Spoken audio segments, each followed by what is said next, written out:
Hello everyone, welcome you all to this new video. So in my previous video I had started with the frequency response analysis. Okay, that is the one part of module 5 which I had not covered till now, so that's why I thought to be covering that. In the previous video we had started with the basic introduction of frequency response analysis, and with respect to frequency domain specifications we have derived and defined some of the important terms. That whatever the terms which I have defined till now in the previous video, that we are going to be discussed in this video. Along with that, the next video I am going to be doing two videos which covers this concept of correlation. Okay, this is there in your syllabus, the first topic of your syllabus in module 5, that is correlation between time and frequency response. Okay, so if you check the syllabus, this I had not covered it yet, so that's why I thought to cover it. But before covering it, the first video what I have done, that was very important for you guys. So that's why I couldn't be starting directly from here, because in order to know these things you should be knowing the basics of that. So that's why I thought to do the first video. So those who have not watched it, please go and watch it. And those who have not subscribed to our channel yet, do subscribe it, like this video, and those who have not taken the membership, please do take the membership and access all of the videos in the control system playlist. Okay, yeah. So now let's get started with the concept of correlation between time and frequency response. Okay, so in the time domain specifications we have seen some of the terms and some general form with respect to the closed loop transfer function obtained in both the orders, that is the first order and second order system, right? In that we have seen it. But with respect to frequency response, now considering time response in time, we are going to be deriving some of the terms. Okay, so here directly we are jumping towards the second order system. First order system is not required, okay, because it's very easy. But in order to be knowing the correlationship, you need to be starting with the second order system. Okay, so yeah, now let's get started. As I've told you, consider the second order control system. So here this is given by this abbreviation in this block diagram here, where this summing point C of S R of S, and this is the gain here, that is given by omega n square whole divided by S into S plus 2 zeta omega n. Okay, so this is the second order system, and for this the closed loop transfer function we have already derived it in the time domain, and that is given by C of S by R of S is equal to omega n square whole divided by S square plus 2 zeta omega ns plus omega n square. Okay, so these things we have already discussed in the time domain analysis, so I won't be telling you what term is what. In that I've told you already. Go and try to recall it. Okay, so the only first thing, this we have taken from time domain, first thing you need to be doing, the first step in the previous video also I've told you, that is in frequency response you need to be changing the value of S to j omega. Okay, so that's the first thing what I'm doing here. You see here, this I have named it as equation 1. Now replace S by j omega, that is put S is equal to j omega in equation 1, because S should be replaced by j omega in frequency response. Okay, so that I'm doing it here. So this would be C of j omega divided by R of j omega is equal to omega n square whole divided by S square would be replaced by j omega whole square plus 2 zeta omega n j omega plus omega n square. So that would be equal to omega n square whole divided by minus omega square. Why? Because if you split it, we would be getting here j square omega square, and we know that j square is equal to minus 1, right? J is equal to square root of minus 1, so therefore j square would be equal to minus 1, right? So this is with respect to complex term, so that's why here we are getting minus omega square. Then other terms have kept it as it is, 2 zeta omega n j omega plus omega n square. Okay, and here I have written the simplified form, omega n square whole divided by this omega n square, I have written it first, minus omega square plus 2 plus j into j term I have written it first, 2 zeta omega n omega. Okay, and I have named this as equation 2. Now what I am doing, this equation 2 I am multiplying and dividing the term omega n square. Okay, if we do that, what we would be getting, let us see. So if we do multiply and divide the whole term by omega n square, you would be getting C of j omega divided by R of j omega is equal to 1. Why? Because we are dividing it by omega n square, right? So that's why this term would be 1 whole divided by omega n square divided by omega n square is 1 minus omega square divided by omega n square plus j into 2 zeta omega n divided by omega n square. So that's why 1 omega n term goes. So we are left with omega divided by omega n. Okay, like this, after multiplying and dividing by omega n square, we get these terms. Now what I am doing is, in order to further simplify and get some more terms, I am just equating omega divided by omega n is equal to u here. Okay, so keep this in mind because this we are going to be using later. Put u is equal to omega divided by omega n, where this u here is called as the normalized value. Okay, so this is not simply an alphabet used to represent.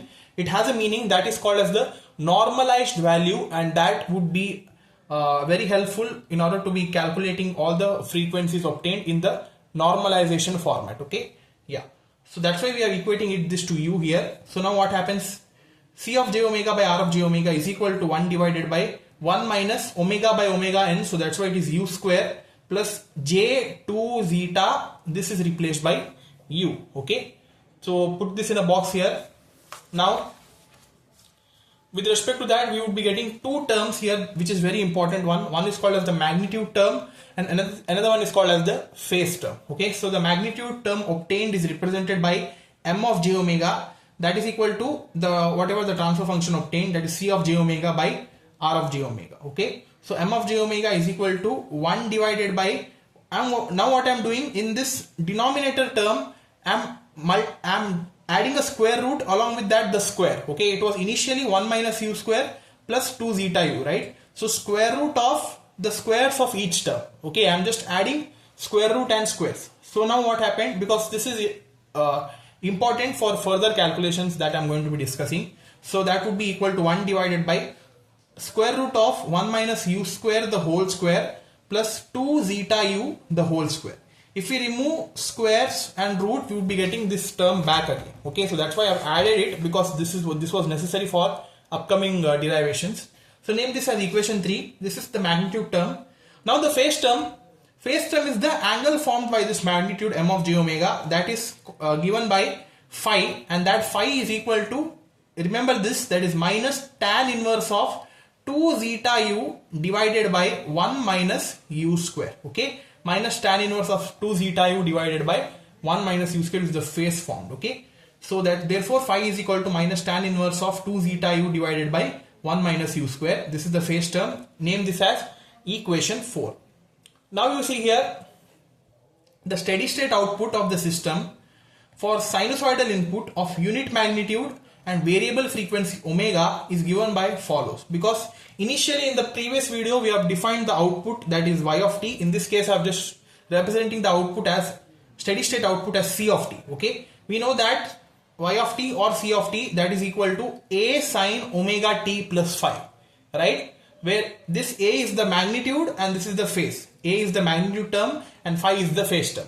So keeping this general form of output in mind, we are trying to write the steady state output for frequency domain. Already we have written this for time domain, we have got some different value. Now for frequency domain, somehow like this it's going to be looking, that is c of t is equal to the magnitude, whatever we have written it here, that you write it first, that is 1 divided by square root of 1 minus u square the whole square plus 2 zeta u the whole square, sine of the angle, that is the phase form, that is omega t, minus, because here we have minus tan inverse of 2 zeta u divided by 1 minus u square. Okay, so like this. Now from equation 3 and 4, if we put some values for u, that is 0, 1, infinity, we would be getting some values for the magnitude m. Okay, so now whenever we are having u is equal to 0, we would be getting the value of the magnitude m as 1 and phi as 0. Okay, in these two equations here, if we substitute the value of u as 0,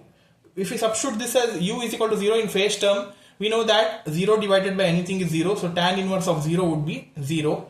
Here also the magnitude, here we are having square root. If we substitute the value of u as 0, so you would be getting 1 square, and here if you put u as 0, this whole term cancels, so we would be left with 1 by 1, so that is equal to 1. Similarly, if you substitute some other values like 1 and infinity, we would be getting these values here, that is m is equal to 1 by 2 zeta and the phi is equal to minus 90 degree. And here because we know that this varies from 0 to infinity, we have already discussed it, right? When it varies from 0 to infinity, so that's why the last value, when we substitute it as infinity, now we would be getting the value of magnitude as 0 and phase as I've told you, minus pi. Okay, that is for phase, while we define phase margin, we have seen the range that is up to minus 180 degree. So that is the proof here. So you see here the phase angle obtained here, while substituting the value of u as infinity, we would be getting it as minus pi. Okay, so here the magnitude and phase angle characteristics for a certain value and for a certain value zeta is shown in the figure which is shown in the next page. Okay, so let us see that now. So these are for different values for 0, 1 and infinity, how the magnitude and phase curve looks like. Okay, so you see here two different curves I have drawn with which has the normalized frequency here. Okay, this is the normalized frequency, this is the magnitude here, and this is the phase. For magnitude here, this is the resonant peak obtained. Okay, with respect to resonant peak, we would be getting the resonant frequency omega r, but here instead of omega r, here we need to be writing the normalized value, that is ur.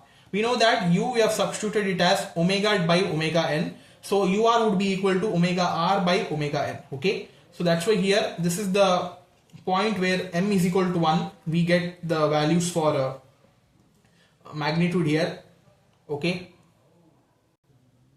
that is equal to 1 by 2 zeta. Okay, or we can say that zeta is less than 0.707, and here in this curve at this point, at the cutoff point, we would be getting m as the cutoff area where zeta would be equal to 0.707. Okay, so that frequency is called as cutoff, that is not required. And like this the magnitude curve with respect to the normalized frequency looks like. And for phase curve, you see this is the curve which has the cutoff angles of 0, minus 90 degree and minus 180 degree for different values for u.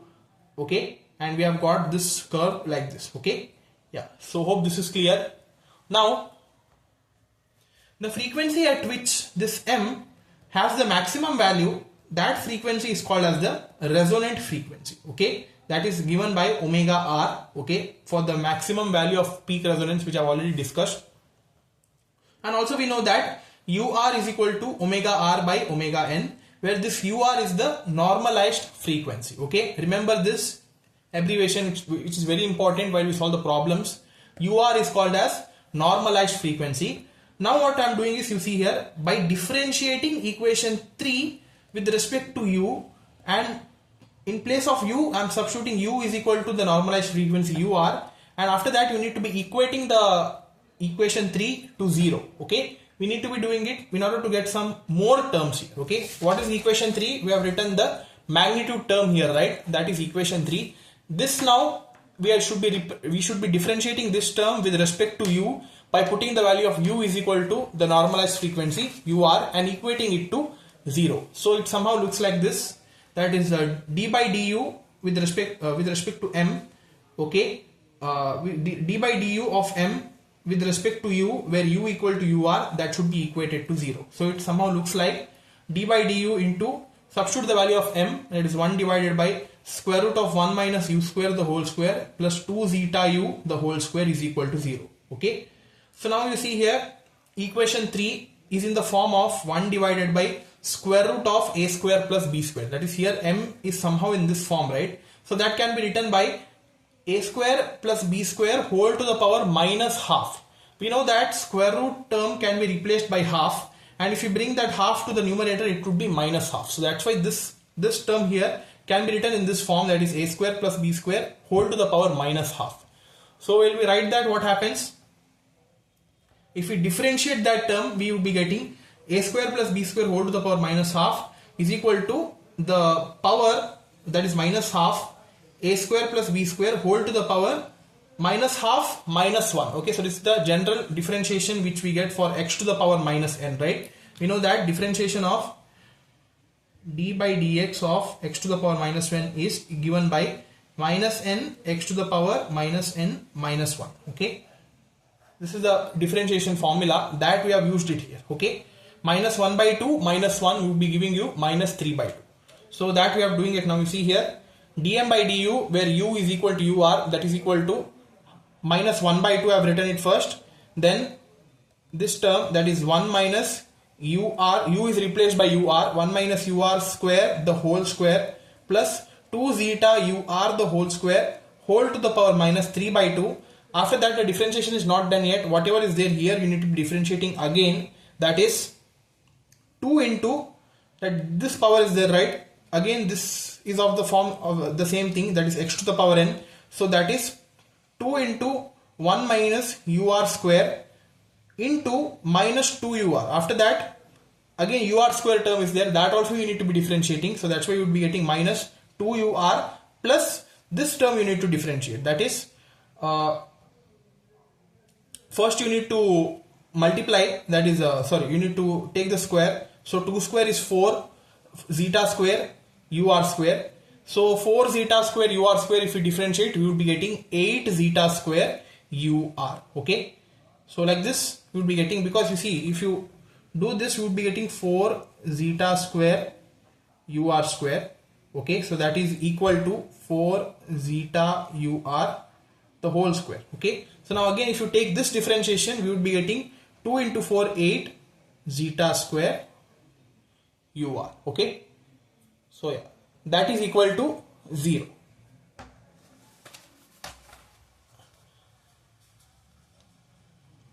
What I've done is I've just written it again for clarity.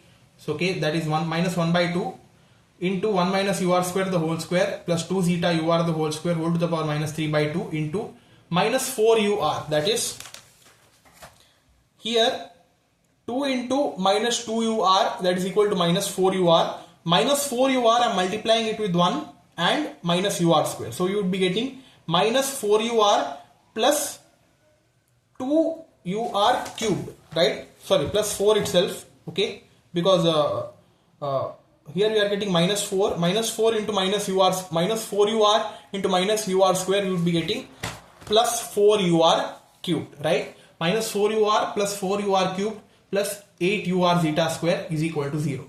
Now this above equation can be written as follows.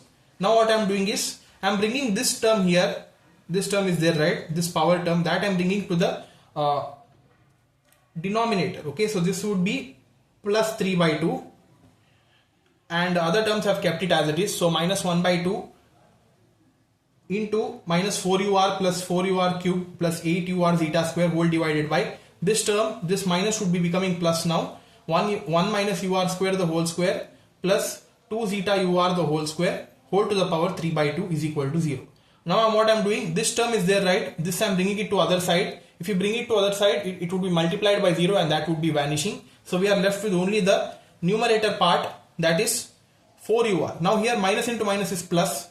So that's why this would be plus 4 ur, minus into plus is minus, minus into plus is minus. So you would be getting 4 ur minus 8 ur zeta square minus 4 ur cube is equal to 0. So here in this equation, we can take the term 4 ur common. It is common to all these three terms. After taking 4 ur common, we would be getting 4 ur into 1 minus 2 zeta square minus ur square is equal to 0. So now here 4 I am bringing it to other side, so it would be divided by 0. So 0 by 4 is 0. So we would be getting ur into 1 minus 2 zeta square minus ur square is equal to 0. This you name it as some equation star. Now here, in order to this equation to be satisfied, any one of these values should be equal to 0, because this whole equation is 0. It means that if you bring any of the term to other side, that would be 0. So that's why if any one of the terms should be equal to 0, that is either ur should be equal to 0 or 1 minus 2 zeta square minus ur square should be equal to 0. But we know that we have taken one condition, that is ur, that is the normalized resonant frequency. We know that that is equal to omega r by omega n. So that's why we need to be getting some value for ur. So let us take this now. If we take this equation, we would be getting omega r by omega n is equal to 0, right? So when we take that, we would be getting the value for omega r is equal to 0. Now what I am doing, this I am taking it here in order to get the normalized value. Now again consider equation star which you have written, this one, that is ur into 1 minus 2 zeta square minus ur square is equal to 0. And if you bring the this ur term to other side, it would be getting divided by 0. So 0 divided by ur is equal to 0. So we would be left with only 1 minus 2 zeta square minus ur square is equal to 0. So this is not required. Don't see this. Okay. Directly come here. Now here what I am doing, I am bringing this ur square term to other side. So this minus ur square would be becoming plus ur square.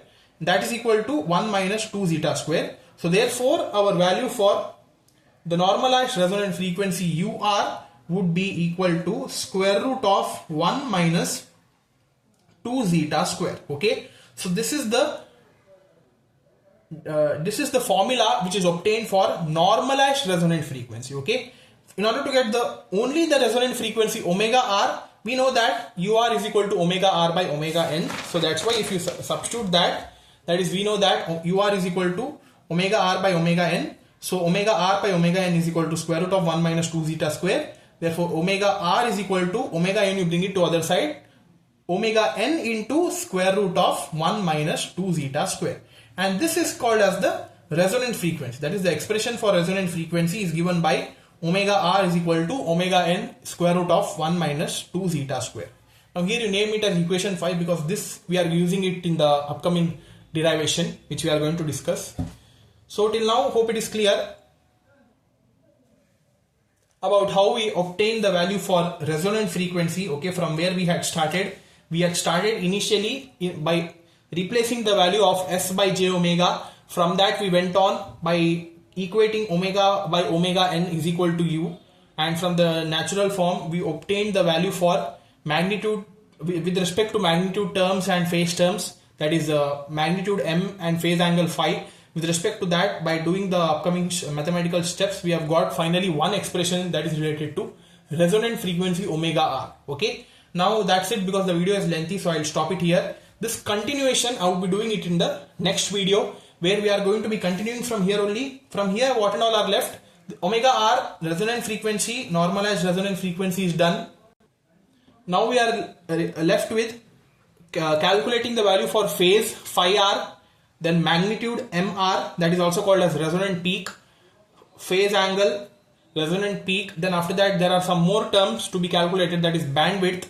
All of those formulas we are going to be obtaining in the upcoming videos by just continuing this derivation. Okay, so stay tuned, don't skip it guys. The next video is just the continuation of it, so you cannot be skipping that and jumping to some other video. You have to watch the upcoming video. Okay, so yeah, that's all for this video guys. Please come and watch the next video. Thank you.